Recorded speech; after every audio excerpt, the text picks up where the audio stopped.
December 17th, 1944. Bastogne, Belgium. A blanket of fog hangs over the Ardennes forest as temperatures plummet to 20 degrees below zero. The frozen ground cracks beneath the weight of dozens of American supply trucks, grinding to a halt along a narrow country road. Private First Class Charlie Donahue, a 23-year-old truck driver from Duluth, Minnesota, steps from his cab, breath crystallizing in the bitter cold. His fingers, still gripping the worn leather steering wheel cover his mother had sewn before he shipped out, are numb despite the woolen gloves issued 3 months ago at Fort Benning. Ahead, through swirling snow that seems to dance in slow motion beneath the weak winter sun, he sees the silhouettes of 3 officers hunched over a map spread across a jeep hood. Their expressions tell him everything he needs to know before a word is spoken. The tallest of the officers, a West Point graduate whose silver bars gleam despite the poor light, looks up as Donahue approaches. Dark circles rim the lieutenant's eyes, evidence of 72 sleepless hours orchestrating what was supposed to be a routine supply run. Now nothing about this mission remains routine. The weight of command drags down the corners of his mouth as he acknowledges the approaching driver with a curt nod. "Roads blocked 10 miles ahead," calls Lieutenant Garrett, his voice tight with the strain of maintaining composure. "German armor, whole damn Panzer division, cutting off access to Bastogne." The lieutenant's finger traces a line across the wrinkled map, the only route connecting the 101st Airborne Division to their desperately needed supplies. Somewhere ahead, 10,000 American paratroopers are being surrounded, outgunned and running dangerously low on ammunition, food and medical supplies. Captain Reynolds, the convoy commander, examines a signals report handed to him by a radio operator whose equipment buzzes with static-filled transmissions that hint at the chaos unfolding beyond their position. Latest intelligence confirms Germans have established roadblocks at all major intersections leading to Bastogne, he says, his Boston accent more pronounced under stress. They've moved faster than anyone predicted, bridges mined, artillery zeroed in on all approach roads. Donahue stamps his feet against the cold, blood flowing painfully back into his toes. He scans the faces of the 35 other drivers in his convoy, men who've spent the last 3 weeks moving everything from tank parts to toilet paper across the muddy expanse of war-torn France. Their trucks carry 500 tons of ammunition, 300 tons of food, and 200 tons of medical supplies, lifelines for men who will die without them. The main supply route through Neufchâteau is now sealed by German forces, advancing faster than anyone thought possible. The lieutenant's message is clear. Turn back, regroup, wait for the fog to clear so Allied air power can push back the German advance. Sergeant Wilkins, a career army man with 20 years of logistics experience, approaches the officers, his breath forming small clouds that dissipate in the frigid air. "If we turn back, what's the alternate plan, sir? The 101st has 18 hours of supplies left, 24 at most if they ration severely." Lieutenant Garrett indicates a secondary route on the map, a thin red line that curves 20 miles out of their way before approaching Bastogne from the northwest. This road might still be open, but reconnaissance is spotty. We'd need to send scouts first, which means at least 48 hours before supplies arrive, if the route is even passable. But Charlie Donahue isn't listening anymore. His eyes are fixed on something else entirely, a thin blue line on the map that nobody is discussing. A logging road, barely marked, winding through dense forest, where no military vehicle was ever meant to travel. The line weaves between elevation markers that indicate steep grades, across streams lacking bridges, through territory that military cartographers had clearly deemed unsuitable for transport. Yet something about that thin blue line tugs at memories from a different life, before the army, before the war transformed him from a civilian into a cog in the vast military machine. "What about this route, sir?" he asks, pointing to the unmarked trail, his finger leaving a small circle in the frost that has formed on the map's protective cellophane covering. Lieutenant Garrett doesn't even glance down. "That's not a road, Donahue. That's a death trap. 12 miles of mud, fallen trees, and terrain no deuce and a half can navigate. Focus on what I'm telling you." Captain Reynolds squints at where Donahue is pointing, then dismisses the suggestion with a wave. "Our maps show that as completely impassable for military vehicles. It's barely suitable for foot traffic, especially in winter conditions." He turns back to the lieutenant, already discussing the logistics of their retreat. But Donahue can't let it go. The blue line on the map has awakened something dormant inside him, confidence born of expertise these officers don't recognize. Before joining the army, he'd spent 3 years driving lumber trucks through the forests of northern Minnesota, maneuvering 30-ton loads down paths that didn't even qualify as trails. He'd invented techniques for navigating muddy slopes that logging company engineers had previously declared impossible. When spring floods washed out the main logging roads, it was Donahue who found alternative routes that kept the operation running. If anyone knew what a truck could do in impossible conditions, it was him. "Sir, I can get through there," he says with quiet certainty, his voice lacking the deference expected when addressing officers. The lieutenant finally looks up, irritation giving way to curiosity as he registers the confidence in the private's tone. "You're talking about moving 36 heavy trucks through 12 miles of forest in the middle of winter? That's suicide, soldier." "It's impossible," adds Captain Reynolds, the convoy commander, barely glancing at the map. "Even if you made it through, which you won't, you'd be driving straight into the German lines from another angle. I won't sacrifice these men and supplies on a hunch." Sergeant Wilkins, who has been listening silently, studies Donahue with narrowed eyes. "Why do you think you could navigate that route when our intelligence says it's impossible?" Donahue straightens, years of civilian expertise temporarily overshadowing military hierarchy. "Before the war, I drove logging trucks in northern Minnesota, sir. 3 years with Blackwater Timber. We specialized in accessing the most remote cutting areas, places no other company would touch because they couldn't get equipment in. That blue line there," he points again to the map, "that looks a lot like routes I'd create when spring thaws washed out our main roads." The weight of their rejection settles on Donahue's shoulders, but something deeper nags at him. Memories of improvising routes through Minnesota blizzards, finding paths where maps showed none. He knows what these trucks can do in the right hands. He knows what he can do. And he knows that somewhere ahead, surrounded and outgunned, 10,000 American soldiers are counting the hours until their ammunition runs out. As the officers debate their retreat options, Donahue slips away, moving through the idling trucks, stopping at each driver's window. Many he knows from training, farm boys, factory workers, mechanics, men who understand machines in the elemental way that educated officers sometimes don't. Men who've spent their lives making things work when conventional wisdom says they shouldn't. The first driver he approaches is Martinez, a former bulldozer operator from Arizona who'd helped build the Boulder Dam before the war. "They won't let us try the forest route," Donahue explains, unfolding his own worn map across the truck's hood. "But I've studied it. There's a way through." Martinez examines the route with the practiced eye of someone who's moved Earth for a living. Elevation changes look brutal. Some of these grades must be 30 degrees or more. "We can handle it with the right approach," Donahue insists, pointing to key sections. "Here and here. We use low gear, chains on all wheels, maybe even double-team the steepest sections. It's not conventional, but it'll work." Martinez nods slowly, conviction building in his expression. "My cousin's with the 101st. If there's even a chance." With each conversation, Donahue points to the logging trail on his own worn map, explaining his thinking, gauging their reactions. He finds Specialist Hopkins, whose pre-war job maintaining industrial refrigeration systems had given him an intuitive understanding of machines under stress. Then Corporal Williams, who'd operated heavy equipment in Pennsylvania coal mines. Driver by driver, Donahue builds his case, appealing not to military discipline but to mechanical instinct and personal stakes. Brothers, cousins, friends serving with the surrounded division. By the time he reaches the last truck, 28 drivers have nodded their agreement. They'll follow him if he leads. 28 men willing to risk court-martial and worse because they trust a fellow driver's assessment more than official military doctrine. 28 men who understand that war sometimes demands solutions that training manuals never imagined. In the command tent hastily erected beside the road, Lieutenant Garrett and Captain Reynolds trace alternative routes on their maps, calculating the days it will take to regroup and attempt another approach once weather clears for air support. Steam rises from metal cups of coffee that grow cold faster than they can be consumed.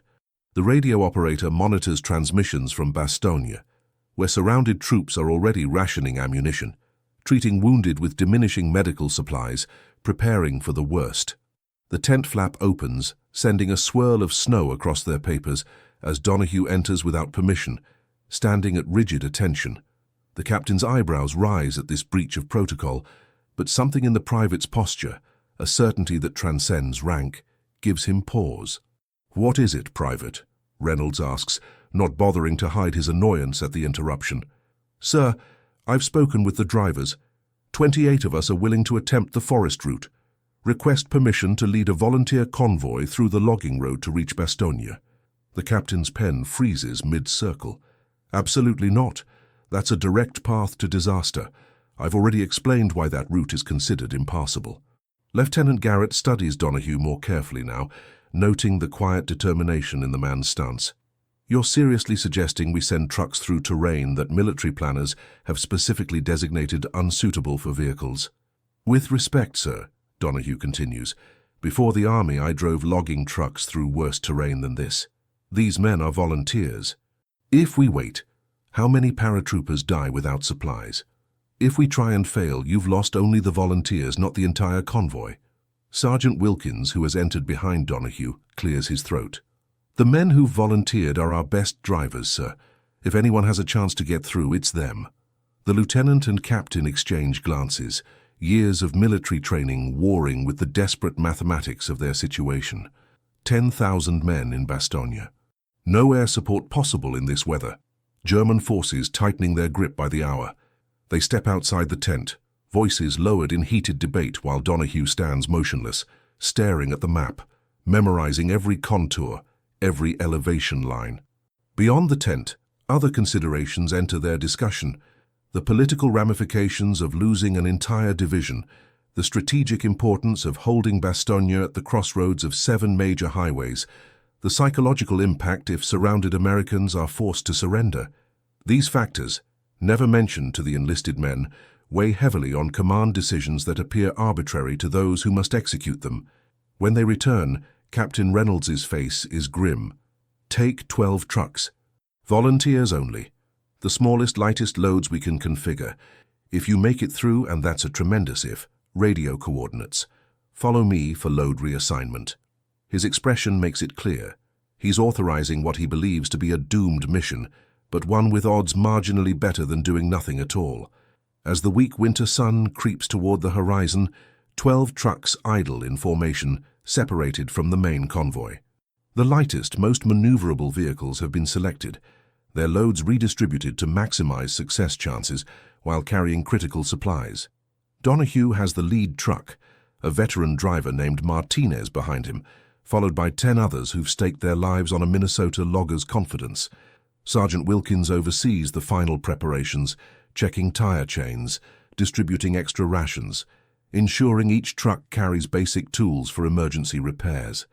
"You've got 18 hours to make 12 miles, he tells Donahue. "After that, we have to assume you didn't make it." "We'll make it, Sergeant," Donahue answers, his certainty unwavering. "This is insanity," Lieutenant Garrett mutters, watching the small convoy prepare to depart. "That path hasn't seen vehicle traffic since before the Great War. It's probably not even there anymore." Donahue meets his gaze steadily. "We'll find it, sir, or we'll make one." The lieutenant holds his gaze for a long moment, then offers a stiff nod that communicates both grudging respect and certainty he'll never see these men again. "Godspeed, Private."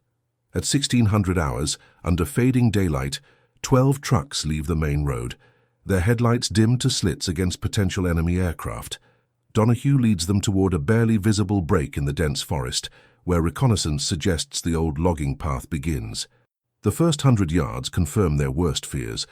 The road is hardly more than a game trail, narrowed by decades of forest reclamation, rutted by seasons of rain and snow, blocked in places by fallen timber. The lead truck's wheels sink 6 inches into soft ground as Donahue navigates the first significant obstacle, a section where rainwater has transformed the path into a mud trough. Conventional military driving technique would suggest maintaining momentum, pushing through with engine power. But Donahue signals for a different approach, one he'd developed in the Minnesota forests.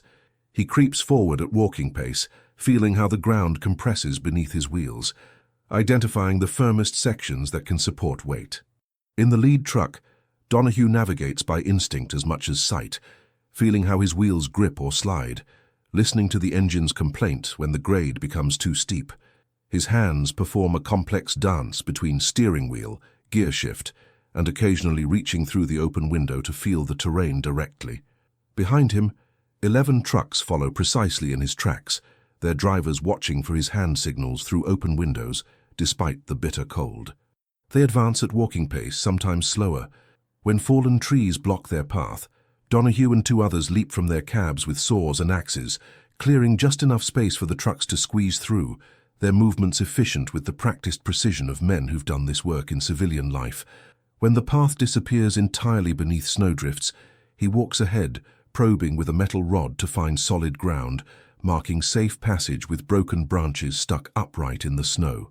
When the grade becomes too steep for fully loaded trucks, the men unload critical supplies, drive the vehicles up empty, then carry ammunition boxes and medical crates up by hand, reloading at the top. The first mile takes 2 hours. As they penetrate deeper into the Ardennes, the forest closes around them, branches scraping against truck canvas, roots emerging from frozen ground to catch axles and undercarriages. The light fades completely, transforming the forest into a maze of shadows. Temperatures continue to drop, freezing exposed skin in seconds, seizing brakes that must be manually freed every few hundred yards. Night falls completely, bringing new dangers. Headlights would make them targets, yet driving in total darkness means certain failure. Donahue devises a solution, blackout covers with pinprick openings, providing just enough illumination for the driver immediately behind to follow while remaining invisible from more than 50 yards away.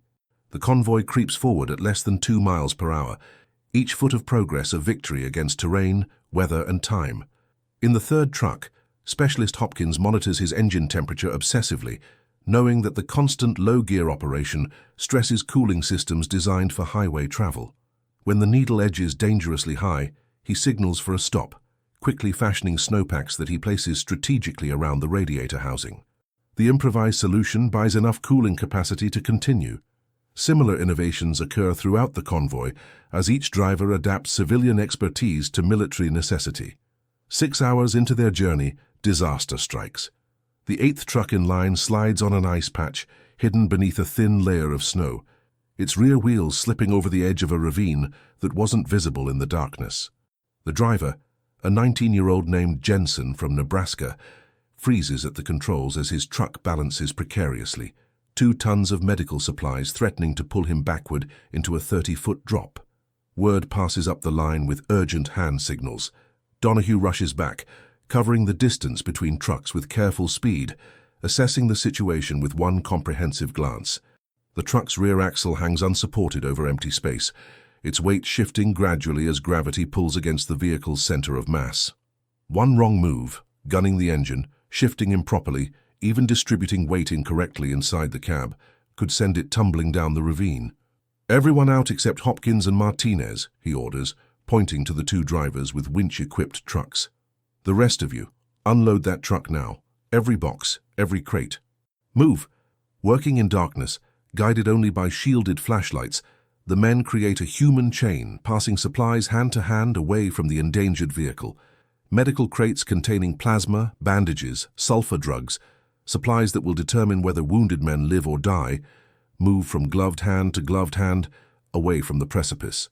Meanwhile, Hopkins positions his truck at a right angle to the path, while Martinez maneuvers behind the teetering vehicle.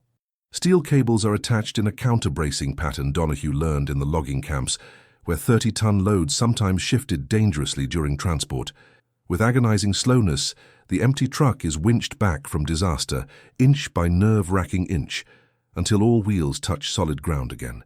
The men reload in silence, the entire operation having cost them 90 precious minutes. No one speaks the obvious truth. At this pace, they'll reach Bastogne days after the surrounded Americans have run out of ammunition, if they reach it at all. The 4th mile has taken 3 hours to cover, and the most difficult terrain still lies ahead. The elevation map burned into Donahue's memory shows a series of ridgelines that will test the limits of what wheeled vehicles can traverse. In the lead truck again, Donahue consults his map by shielded light, measuring their progress against time elapsed, calculating what remains. At their current pace, The mission will fail. 10 miles still separate them from Bastogne, including terrain that makes what they've covered seem like a highway, but giving up has never been part of his nature. When conventional approaches fail, find unconventional ones. It's the philosophy that made him valuable in the logging industry. It's the mindset that might save 10,000 lives tonight. He calls the drivers together, their breath forming a collective cloud in the frigid night air. Faces illuminated by a single shielded flashlight show exhaustion warring with determination. "New plan," he tells the assembled men. "We split into 3 groups of 4. Different routes, same destination." He sketches 3 parallel paths through the forest, each barely visible on the map, but potentially navigable according to the terrain features he's memorized. First group with me, second with Martinez, third with Hopkins. We increase our chances that at least some supplies get through. The drivers exchange glances, weighing the prospect of navigating this nightmare alone against the mission's importance. Private Russell, the oldest among them at 35, speaks first. "How do we find these alternate routes? There's nothing marked." "That's why I'm not sending anyone who doesn't volunteer again," Donahue answers. "This is beyond the call. No shame in continuing together." In the end, 8 drivers step forward for the splinter groups. The convoy divides like a stream around rocks, each 4-truck team heading into different sections of the dense Ardennes, guided by nothing but Donahue's hastily drawn paths and their own determination. Martinez leads his group slightly north, seeking higher ground where frost might provide firmer traction. Hopkins takes his truck south, toward a valley where tree coverage might be thinner. Donahue continues on the original heading, directly toward the surrounded Americans. For the next 4 hours, Donahue's group fights through terrain that deteriorates with every mile. Twice they winch fallen trees aside rather than cutting them, saving precious minutes. 3 times they manually dig pathways through snowdrifts taller than their trucks. The temperature drops further, freezing exposed skin in minutes, seizing engines that must be coaxed back to life with techniques more prayer than mechanics. At one particularly steep incline, Donahue employs a technique he developed for moving timber through the northern Minnesota forests during spring thaw. The trucks are connected in tandem, the lead vehicle's engine and wheels working in concert with the second, effectively doubling traction and power. They climb the slope in stages, repositioning the vehicles after each advance, creating a mechanical version of the technique mountaineers use to ascend difficult peaks. In Martinez's group, a different challenge emerges. The higher elevation route he's chosen offers better ground, but exposes them to stronger winds that drive snow horizontally, reducing visibility to arm's length. His experience building desert roads serves him well here, where identifying solid terrain beneath shifting surfaces determines success or failure. He devises a scouting system where the most experienced driver walks 20 yards ahead of the lead truck, testing the ground with a metal rod, signaling safe passage back to the vehicles. Hopkins's southern route initially seems the most promising, as the valley offers protection from winds and slightly warmer temperatures. But 6 miles in, they encounter a frozen creek bed that must be crossed to continue. The ice appears solid, but Hopkins' experience with industrial refrigeration systems makes him skeptical. He orders a test. Rocks of increasing size are thrown onto the surface until one finally crashes through, revealing that the ice is only 3 inches thick, insufficient to support a loaded truck. Rather than turn back, Hopkins leads his group 2 miles downstream until they find a narrower crossing point where the creek runs shallow over rocky ground. There they break the ice manually, creating a ford that allows careful crossing despite freezing water that reaches halfway up the truck's wheels. Around 3 in the morning, disaster strikes again. The third truck in Donahue's group breaks through ice covering a shallow stream, its front wheels sinking into mud that holds like cement. The driver guns the engine instinctively, digging in deeper before Donahue can stop him. 18 inches of mud now entomb the front axle, a predicament that would normally require a recovery vehicle with specialized equipment. Standard procedure would be simple: abandon the vehicle, distribute its load among remaining trucks, continue the mission. But Donahue sees beyond the immediate problem. This truck carries plasma and morphine, supplies that will determine whether wounded men live or die in field hospitals. He refuses to leave it. "Cut branches," he orders. "Lots of them. Thick as you can find." While the others work, Donahue strips to his undershirt despite the freezing temperature, wading into the icy stream to dig beneath the sunken wheels. His hands go numb within seconds, then burn with cold that penetrates to the bone. But he continues excavating, creating channels that might allow the wheels to roll forward once given traction. 20 minutes of back-breaking labor yields a path of branches, creating a crude but effective corduroy road. The logs are positioned with careful precision, each placed to distribute the truck's weight evenly across the soft ground. When the structure is complete, Donahue demonstrates a technique he'd used to extract vehicles from mud bogs in Minnesota, gentle rocking motions, alternating between forward and reverse gears, building momentum gradually rather than applying sudden power.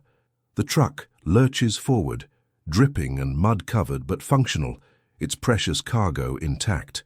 Dawn breaks with no sign of the other two groups. No way to know if they've made it through, turned back, or met disaster in the unforgiving forest. Donahue's 4 trucks have covered just 7 miles in 11 grueling hours, with the hardest terrain still ahead. The men are exhausted, cold beyond feeling, running on determination that overrides physical limits. Each driver's world has contracted to the few yards visible ahead. The constant battle against terrain that seems determined to hold them back. They've forgotten everything except the mission, their concept of time distorted by the perpetual challenge of the next obstacle. Then they hear it, the distant crump of artillery, not behind them where German forces control the roads, but ahead, American artillery defending Bastonia's perimeter. They're close enough to hear the guns, close enough perhaps for a desperate gamble. "New plan," Donahue tells his bone-tired team. "We head straight toward those guns. Forget the map. Forget the path. We go as the crow flies." Private Williams, a former surveyor, objects immediately. "That's northwest, straight through that ravine and up terrain nothing on wheels can climb." "We've done the impossible all night," Donahue responds, his voice hoarse from hours of shouted instructions. "What's one more impossible thing before breakfast?" The ravine he's pointing toward drops nearly 50 feet at a 60-degree angle, with an equally steep ascent on the far side. No military vehicle is designed for such terrain. No sane driver would attempt it. But they're beyond conventional thinking now, operating in the realm where necessity rewrites the rules of possibility. Donahue walks the edge, finding a section where decades of erosion have created a marginally less suicidal descent. Using techniques from his logging days, he shows the men how to wrap chains around nearby trees, creating brake anchors to control their descent.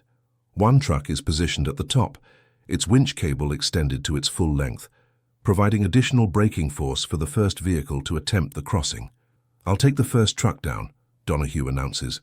"Once I'm across, I'll use its winch to help bring the others." Private Russell shakes his head. "Your truck has the best winch.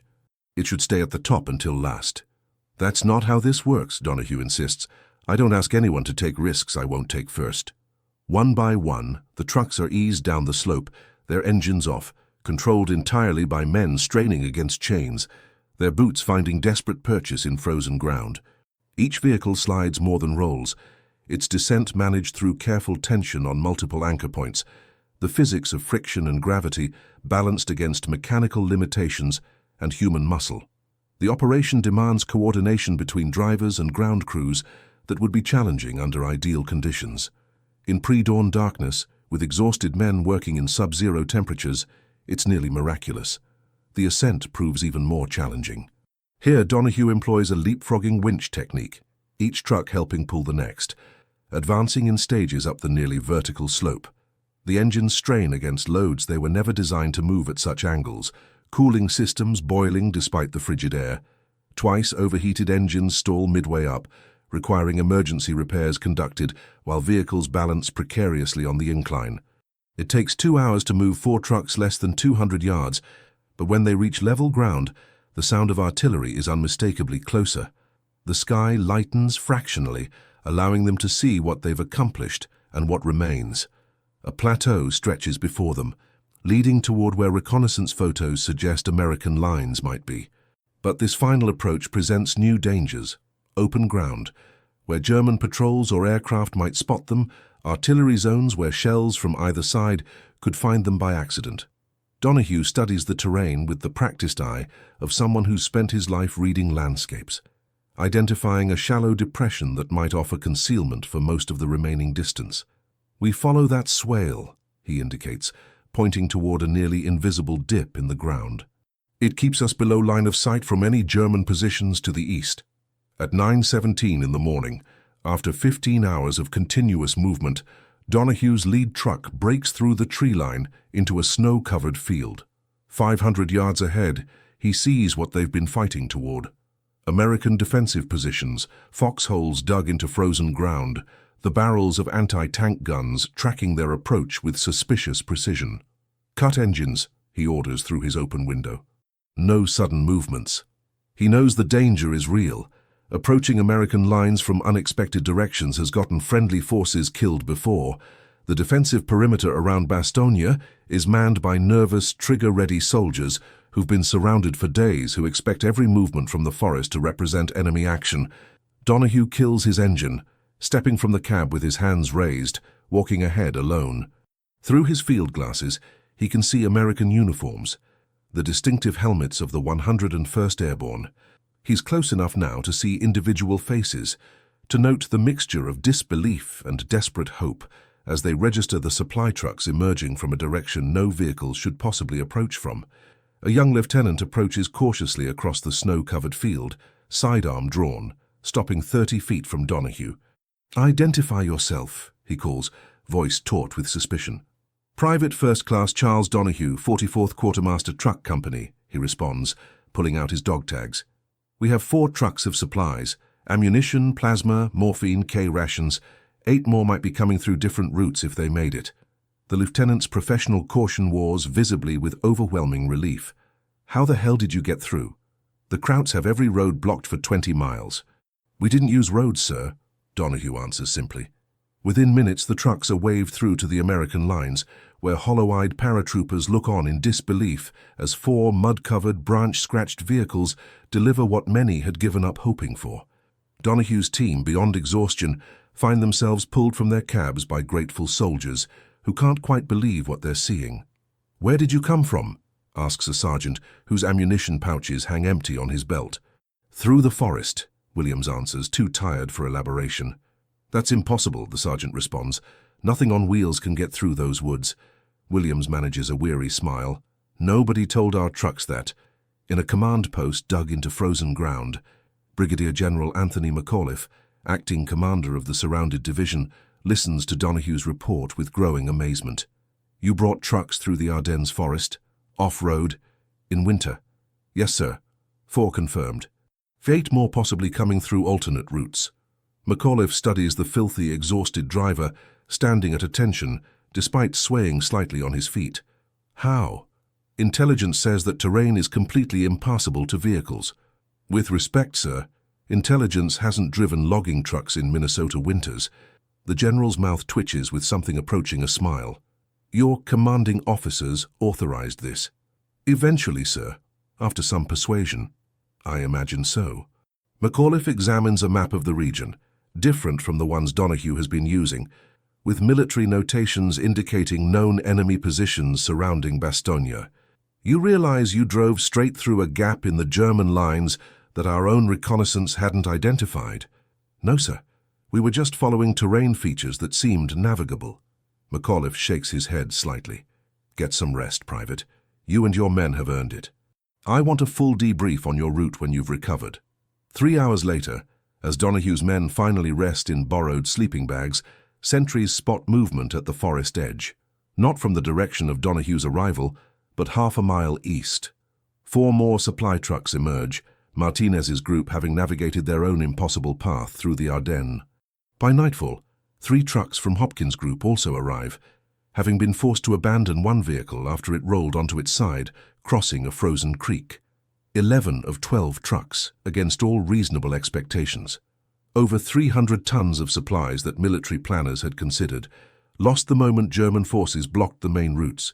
Enough ammunition, food and medicine to sustain the besieged division until weather cleared enough for airdrops. In his headquarters, General McAuliffe spreads a map of the Ardennes, asking Donohue to mark the routes his trucks followed. The resulting lines look like a child's crayon scribbles across terrain clearly marked impassable in bold military typography. The general shakes his head in disbelief. "I'm putting you in for a silver star," he tells the exhausted driver. "The men deserve it more than me, sir. They'll get their recognition. But this was your vision, your forestry experience that made it possible. This," he gestures to the marked routes, "this saved thousands of lives today." Colonel Harper, the division logistics officer, studies the marked routes with professional interest. "We need to establish these as regular supply lines. If your trucks made it through once, we can improve the routes, make them sustainable. The Germans won't expect supplies coming through terrain they've written off as impassable," adds Major Desaubry, intelligence officer. "This could be our secret pipeline until relief arrives." 2 days later, when clear skies finally allow C-47 cargo planes to drop supplies to the surrounded Americans, the situation in Bastogne has been transformed. Rather than finding a division on its last rounds of ammunition, they discover units still capable of mounting fierce resistance, their wounded being treated with proper medical supplies, their fighting positions reinforced. The psychological impact proves as important as the material one. Soldiers who believed they'd been abandoned now fight with renewed confidence, knowing their situation isn't as desperate as they'd feared. When German commanders sent a surrender demand to the surrounded Americans, General McAuliffe's famous one-word reply, "Nuts," was made possible by the confidence of knowing his men had the supplies to continue resistance.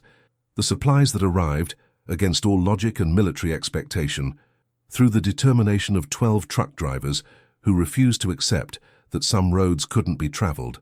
In the operations tent, intelligence officers gathered around Donahue and his fellow drivers, mapping the routes they'd pioneered through supposedly impassable terrain. Each driver contributes details only they would notice: the composition of soil at key points, the way certain slopes respond to different driving techniques, tree spacing that determines vehicle passage, water crossing characteristics that change with temperature fluctuations. Together, they create a knowledge base far more valuable than anything in standard military manuals, expertise born from civilian experience that military training neither recognized nor replaced. These improvised paths would become supply lines that military planners had never imagined possible, channeling a steady stream of necessities to the surrounded division. Engineers with combat experience work alongside the truck drivers, identifying modifications that would make the routes more reliable, strategic tree removal that widens passages without creating obvious paths visible from the air, rock placement that improves traction on slippery grades, brush clearing that maintains the forest's concealment properties while allowing vehicle passage. What began as a desperate gamble by an eccentric Minnesota logger expanded into a systematic operation. Army engineers, following Donahue's guidance, improved the forest routes, turning game trails into legitimate supply roads that German reconnaissance never detected. The flow of supplies through these hidden arteries sustained American resistance at Bastogne until Allied forces broke through the German lines on December 26th. The success creates ripple effects throughout the entire front.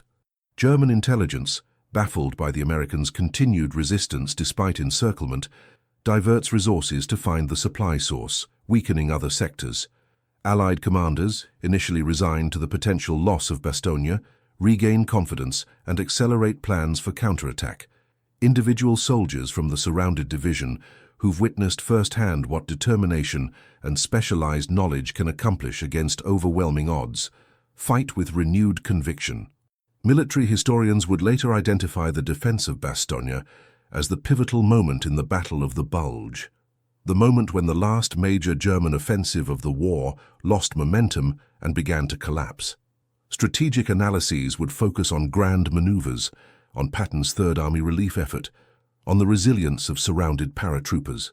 Few would mention the critical 48 hours when the defense of Bastogne hung by a thread, when the difference between defeat and survival came down to 11 mud-covered trucks emerging from a forest where, according to every military assessment, no vehicles could possibly travel. The history books would record the official operations, the documented strategies, the recognized battle plans.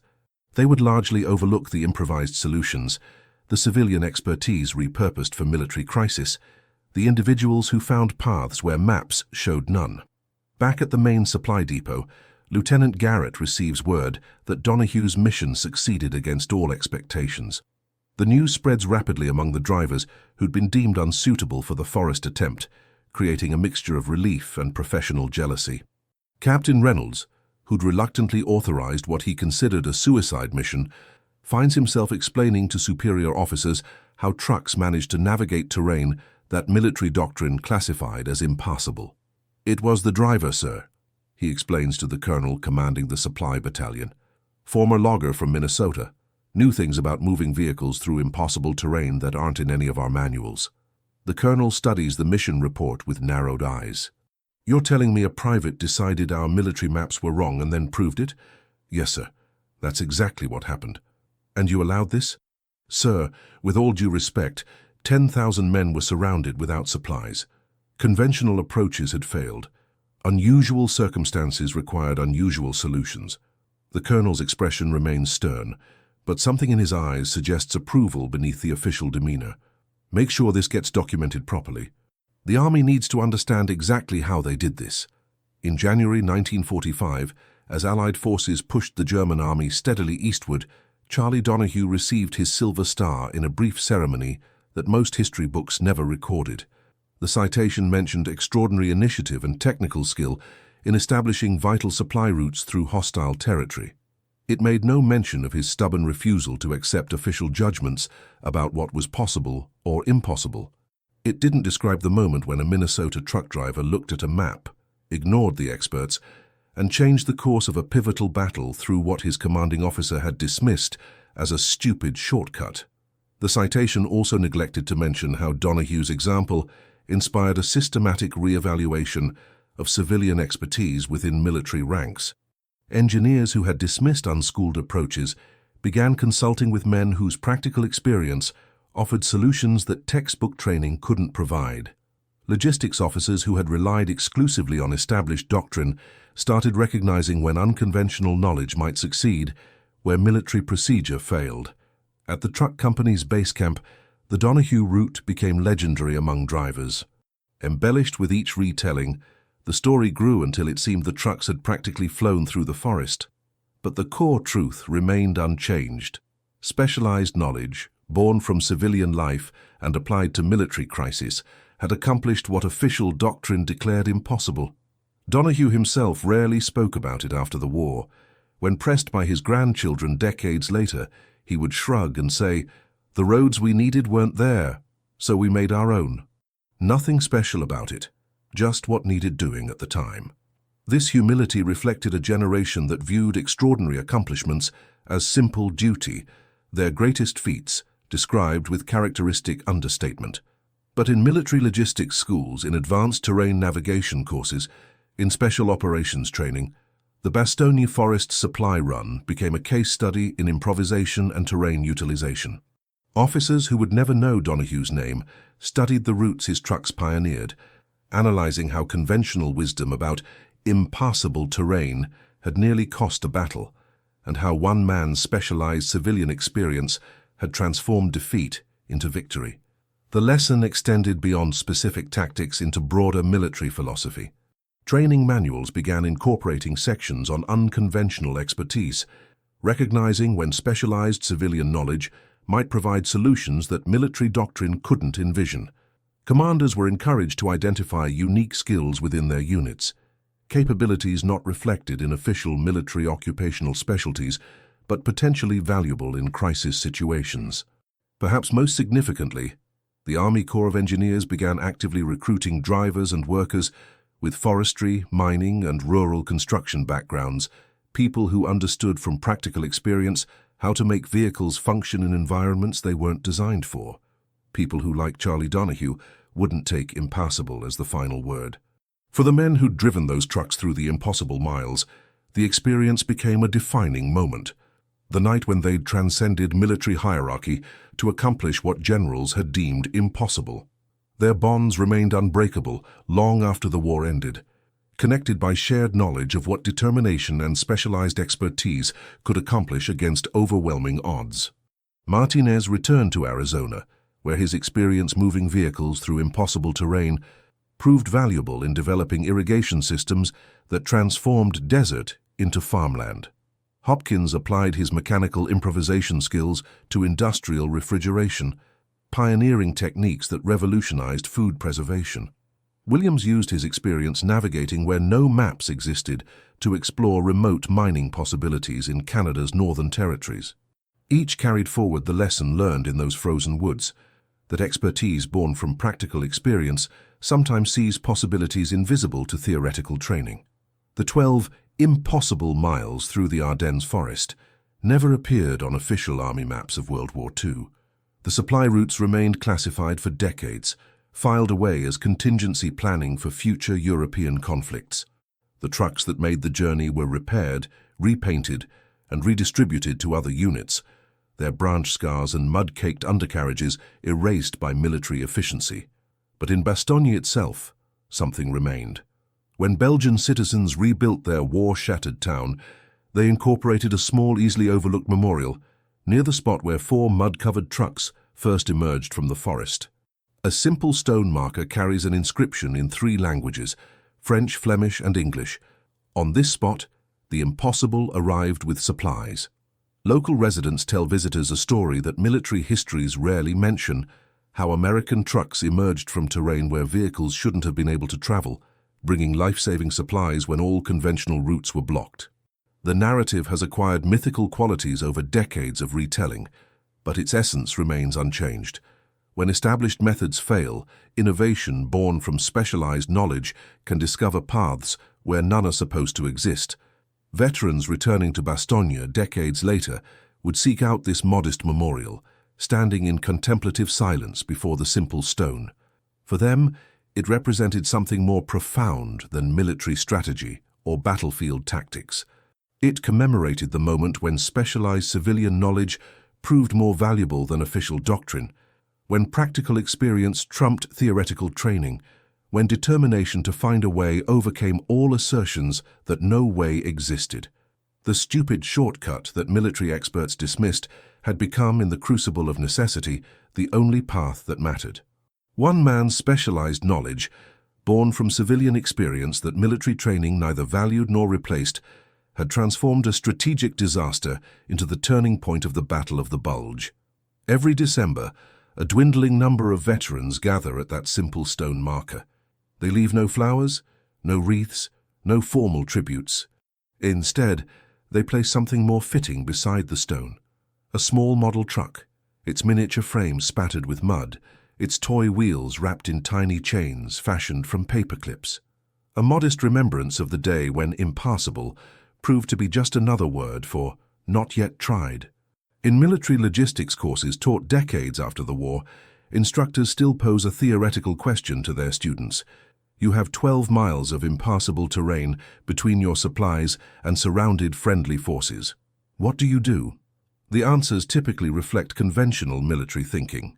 Wait for air support, find alternative routes, request specialized equipment.